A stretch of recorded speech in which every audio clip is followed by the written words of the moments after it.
بسم اللہ الرحمن الرحیم۔ نبی کریم صلی اللہ علیہ وسلم نے ارشاد فرمایا، جو شخص اپنا عمل لوگوں کو سناتا ہے اللہ تعالیٰ اس کے بارے میں ہونے والا فیصلہ لوگوں کو سنائیں گے، اور فرمایا اور جو لوگوں کو اپنا عمل دکھاتا پھرتا ہے اللہ تعالیٰ اس کے بارے میں لوگوں کو دکھائیں گے۔ دوستو، اعمال میں ریاکاری، لوگوں کو دکھانا،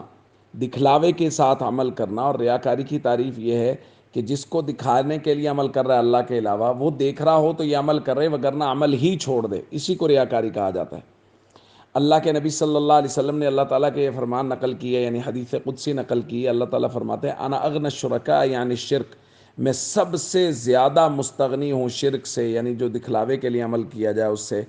اللہ تعالیٰ نے فرمایا ومن عمل عملا اشرک فیہ معی غیری، جو شخص میرے علاوہ کسی اور کو شریک کر کے کوئی عمل کرتا ہے، یعنی کسی اور کو دکھلانے کے لیے عمل کرتا ہے، ترکتہ وشرکہ، حضور نے فرمایا میں اس کو اور اس کے شرک کو اکیلا چھوڑ دیتا ہوں، مجھے اس کے عمل کی کوئی ضرورت نہیں ہے، کوئی سروکار نہیں۔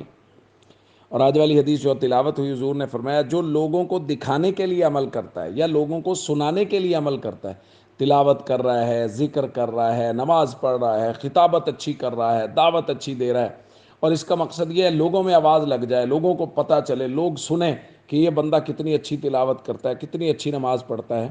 تو اللہ قیامت کے دن اس کی یہ برائیاں لوگوں کو سنوائیں گے، اس کے اعمال بد لوگوں کو سنوائیں گے اور لوگوں تک پہنچائیں گے۔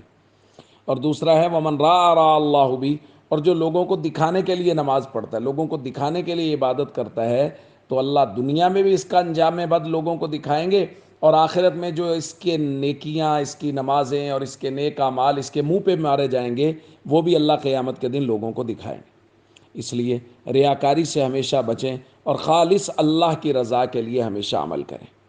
السلام علیکم ورحمۃ اللہ وبرکاتہ۔